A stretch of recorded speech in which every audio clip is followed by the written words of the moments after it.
Hi sketchbookers, I hope you're doing fine. I hope you had a really beautiful April. For me, it was up and downs. It was days that I was working, I don't know, more than 10 hours, almost not sleeping for doing some projects that you will see. And then there were some days where my husband was sick, and then there were some days where I was also sick. So very high, very intense, and then also very relaxing days. At the beginning of April, I made a list of all of the goals and intentions that I have for April, and I'm going to read it to you. So, as a theme for April, I wanted to work on drawing old people. So first was gathering references, and it's something that I put in the post at the beginning of the month. Then make some old people drawings, study poses, bodies of old people, study how other artists solve the problem, and I will show you some references now. And also make a character that includes of people, an old person, but at the end I managed to do 6 of them because I'm making this story, but I will show you right now when I'm on my desk. Work on some spot illustrations which I didn't finish. Yeah, I have the sketches for the spot illustrations. I just have to finish them. Then scan the rest of my sketchbooks. I didn't finish that either, but I'm happy I didn't do that, and I didn't lose so much time doing that because I used a lot of the time to better work on my portfolio, and I will show you the portfolio at the end of the video. And for the scan pieces, work on Lightroom. Yeah, so that was it. I had 2 sessions this month, one with Helen C. Stark, where we were looking at some still lifes, and we worked on some references from still lifes from very good painters, and it was a really fun session. And the second one was with Robin Hepburn, and it was really fun because we had Robin made a demo, then I showed some books, which I'm going to show you now, of how illustrators work or made old people drawings. So one of the books that I want to show you is this one from Sarah Van Dongen. And what I love about this book is that she has old people, young people, crowds, and it's very fun to look at this book. This is one of my favorite books. So there is a grandma here, and as you can see, you can recognize an old person because they have very gray hair, so gray hair, and then the poses are a bit more stiff. They have like curved. They have like I don't know how is it called. I don't know, the thing in the book. Yeah, but she's a cool grandma, and I love that about her. Then of course for men, what people usually do is that they put them bald, like this one again, gray hair, and of course the wrinkles. I have another example here. This is also a book that contains from babies to adults to old people, and yeah, toys. And this is a very nice picture where they have the baby and they have the grandma. And one of the most important characteristics that I've seen people using is the lines that are the smile lines, that they become more pronounced, and also the chin, a more pronounced chin. If the person is very slim, then also the cheeks are more visible, and of course the chin. The third book that I can show you is this one from Rebecca Green. And what I love about this book, besides the colors, the sketches, the whole story, is that she starts with a kid, and then she starts aging the main character, and then probably this is, I'm not sure if this is the mom, but no, this is her. And at the end it's her as an old person, and you can clearly see how is the same person, is just aging. Yeah, so we're going back, so we're going now to the this. As I told you, one of the things that I did is studies from other artists. I found a book about character design, and I did a lot of sketches from this book. I also found some cool characters from different movies. I went again, so I went to studies from Pinterest, and then I tried to make some sketches from old people, but this was not my day. I had better days afterwards.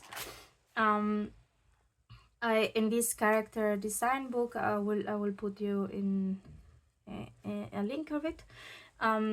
They were talking about how you can exaggerate the poses and expressions, and this is a very nice example. How here is very round, and here making it a bit square makes it so makes the pose to exaggerate a little bit more. Here more of the sketches that I did, and then this day, 5th of April, it kind of everything changed. I got an idea of making a character that is an old person that is also a clown, and I started doing some different designs for this person. I will show you at the end how does it look. I went a little bit and make something. So I've been having problems from going from flat images to 3D images, and then I took one of these things that my mom gave me. It's a little panda bear, and I have it here close to me, and I did some sketches from that. Then I also went to look of other clowns.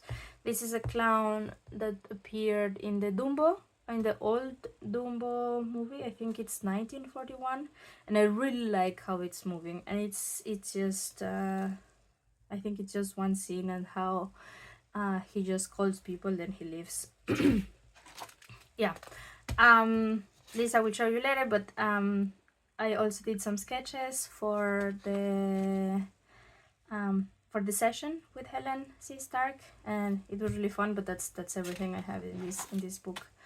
I found also some other images of old people, and here you can see, of course, that's not always the case, but some old people have very difficulty to walk, sorry, and that's why they walk like this.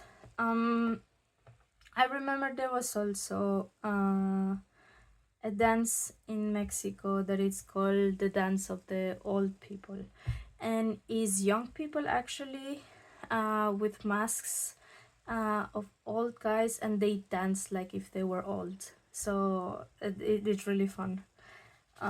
They used to do this in a state where I used to live in, called Morelos, and well, I never thought about it, but these make really good reference photos.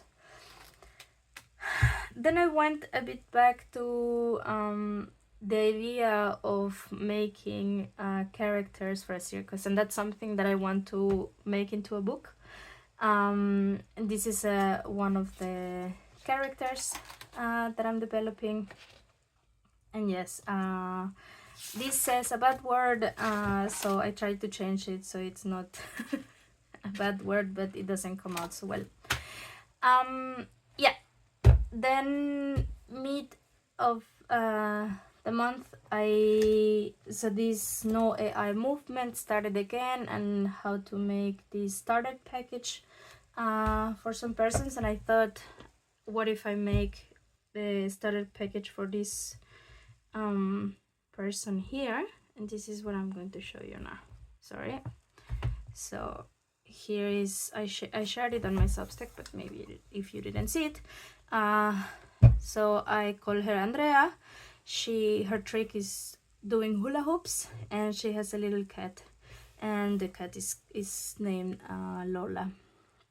She likes to have this very fancy hat, also a bag with her all the time, her phone that looks like a calculator, because of course all people have that. A cup that is one of the cups that I do, and I always like to put this piggy snout. One of the other things I wanted to show you, I didn't make only one character. I made 6 characters, and I have planned a 7th one for the story. The twins Leontio, Murdoch, who is going to be one of the main characters, Erlinda, and Murdoch and Erlinda, well, they have a relationship, and Birgit, who is in charge of the makeup, and Andrea, who is doing the hula hoop. So the twins are also the ones who are going to do all of the aerial tricks, and I was just sketching some of these tricks, yeah, to make the spot illustrations. But I mean, I have the sketches, but I haven't finished them. The other thing I wanted to do was also some portraits of them, and then of doing their tricks. And here is Andrea, and instead of saying bad words, it says "Viva la vida," which means like long live the life. Like, yeah, I don't know how to explain it. Yeah, here is her cat. She has her hat here, and then she has the hoops, the hula hoops. And then Murdoch, this is an unfinished piece, but I'm really happy with this one. He's not only a clown, but he's also, it's like a clown magician, and he has a Chihuahua dog and a rat.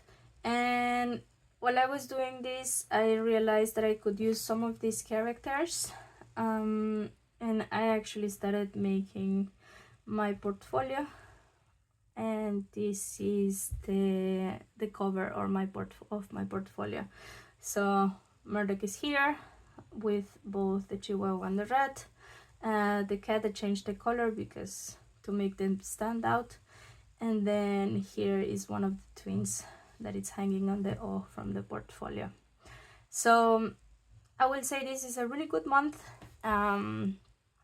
Maybe one of the things that I can show you too is I have I finished my portfolio.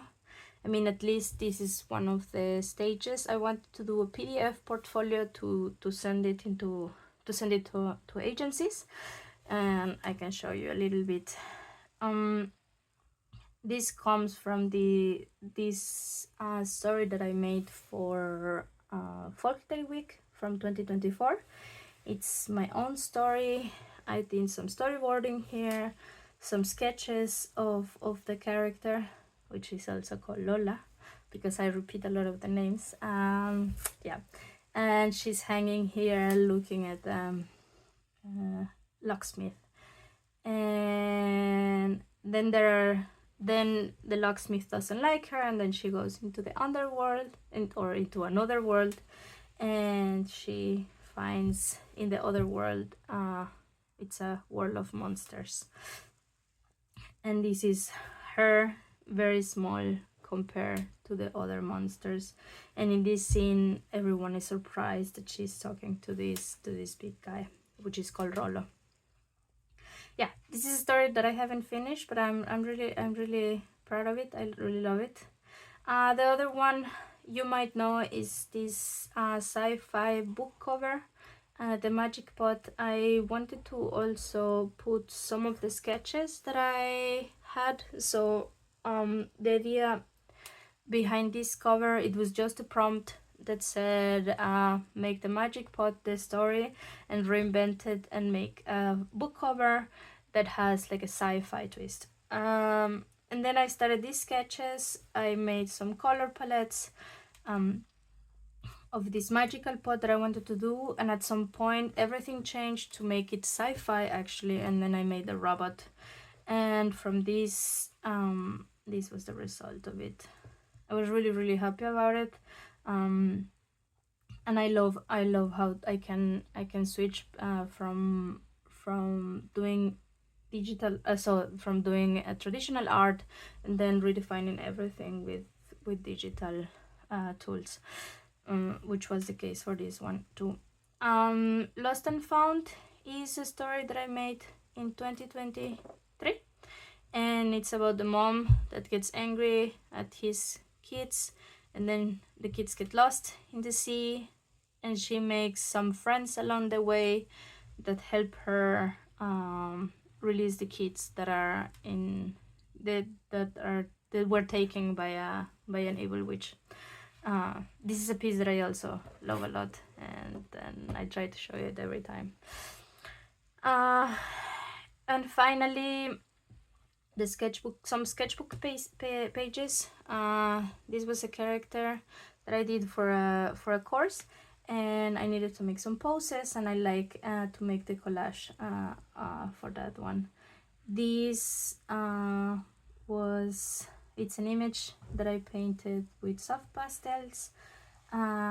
This is one of my favorite. It's very quirky, and I don't work that often, but I would really like to go and work more like this. This also, I loved it. It's made with acrylics. And the last one is this starter package of Citla Flores, which has Mexican heart, package of colors, all of her paints, her ceramics or my ceramics, and then a sketchbook page with a cup of tea, ceramics, and some paint. At the end, I just made my bio. Yes, and that's it. I mean, I think there are 11 pages, but I'm really happy how it turned out. So April was good. April was full of stuff that I achieved. I'm really happy, and I'm really looking forward to May. See you soon.